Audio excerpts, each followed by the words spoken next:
नमस्कार मित्रांनो, DSD मराठीमध्ये तुमचं स्वागत आहे. महाराष्ट्राच्या राजकीय इतिहासातील सगळ्यात सनसनाटी आणि तब्बल 2 दशक गाजलेल्या एका हाय प्रोफाईल हत्याकांडाचा निकाल 20 जून 2026 ला लागलेला आहे. 2006 मध्ये पवनराजे निंबाळकर आणि समत काझी यांची हत्या झालेली होती.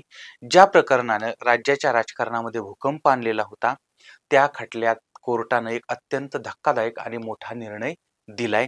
या केसचे मुख्य आरोपी आणि माजी मंत्री पद्मसिंह पाटील यांच्यासह सर्वच्या सर्व आरोपींची कोर्टानं निर्दोष मुक्तता केलेली आहे. 20 वर्ष चाललेल्या लढाईचा शेवट असा होईल असं कोणालाही वाटलेलं नव्हतं. आता नक्की कोर्टानं हा निकाल का दिला आणि सीबीआयचा तपास कुठे कोसळला हे आपल्याला थोडक्यामध्ये पाहायचं. तारीख होती 3 जून 2026. नवी मुंबईच्या कळंबोली परिसरामध्ये भर दिवसा काँग्रेसचे नेते पवनराजे निंबाळकर आणि त्यांचे ड्रायव्हर हे चाललेले असताना, गाडीमधून जात असताना दुचाकीवरून आलेल्या शूटर्सने अंधाधुंद गोळीबार केला. आता याच्यामध्ये या दोघांचाही मृत्यू झालेला होता. या प्रकरणामध्ये पद्मसिंह पाटील आणि 8 आरोपींवरती खटला दाखल करण्यात आला होता आणि हा तब्बल 20 वर्ष खटला चालला होता. शनिवारी जेव्हा या केसचा अंतिम निकाल येणार होता, तेव्हा कोर्टामध्ये पाय ठेवायला जागा नव्हती. एका बाजूला व्हीलचेअरवरती बसलेले वयोवृद्ध नेते पद्मसिंह पाटील होते, त्यांच्याबरोबर त्यांचे सुपुत्र राणा जगजित सिंह होते.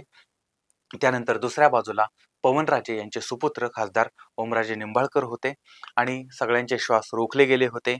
पण विशेष न्यायाधीश सत्यनारायण नवंदर यांनी दिलेला निकाल ऐकून अनेकांना धक्का बसला. कोर्टानं स्पष्ट केलं की आरोपींविरोधात कोणताही ठोस पुरावा मिळालेला नाही. आता प्रश्न हा पडतो की देशातील सर्वात मोठी यंत्रणा असलेल्या सीबीआयची केस कोर्टामध्ये फेल कशी ठरली? न्यायाधीशांनी निकालात नेमके कोणते मुद्दे मांडले होते? तर एक विषय तो म्हणजे माफीच्या साक्षीदाराचा यू टर्न. सीबीआयची संपूर्ण केस पारसमल नावाच्या एका माफीच्या साक्षीदारावरती उभी होती. पण कोर्टाच्या असं लक्षात आलं की पारसमलनं आधी पोलिसांवर गंभीर आरोप केले होते. पोलिसांनी त्याला टॉर्चर केलं, एन्काउंटरची धमकी दिली, कुटुंबाला मारण्याची भीती दाखवली. इतर आरोपींना जामीन मिळत असताना आपल्याला जामीन मिळत नाही आणि या रागातून त्यानं नंतर कबुली जबाब दिला होता आणि त्यामुळे त्याचा हा जबाब जो आहे तो संशयास्पद आणि विसंगत ठरला. दुसरी गोष्ट विस्कटलेली माळ. म्हणजे कोर्टानं एक खूप महत्वाचं वाक्य वापरलं होतं. न्यायाधीशांनी सांगितलं की सरकारी पक्षानं माफीच्या साक्षीदाराचा फक्त एक धागा पकडला होता, पण जेव्हा त्या माळेचा मुख्य मनीस निखळला तेव्हा संपूर्ण माळ विस्कटून गेली. म्हणजेच हत्येचा कट रचण्याची घटनाक्रमाची साखळी म्हणजे चेन ऑफ इव्हेंट सीबीआयला जोडता आली नाही. तिसरी गोष्ट, तांत्रिक पुराव्यांचा शून्य वापर. म्हणजे एवढ्या मोठ्या गुन्ह्यामध्ये सीबीआयनं आरोपींचे मोबाईल फोन जप्त केले नाहीत की कोर्टाच्या समोर सगळ्यात महत्वाचा मानला जाणारा कॉल डेटा रेकॉर्ड CDR जे आहे ते सादर केलं नाही. तांत्रिक पुराव्याअभावी ही केस पूर्णपणे कमकुवत झाली.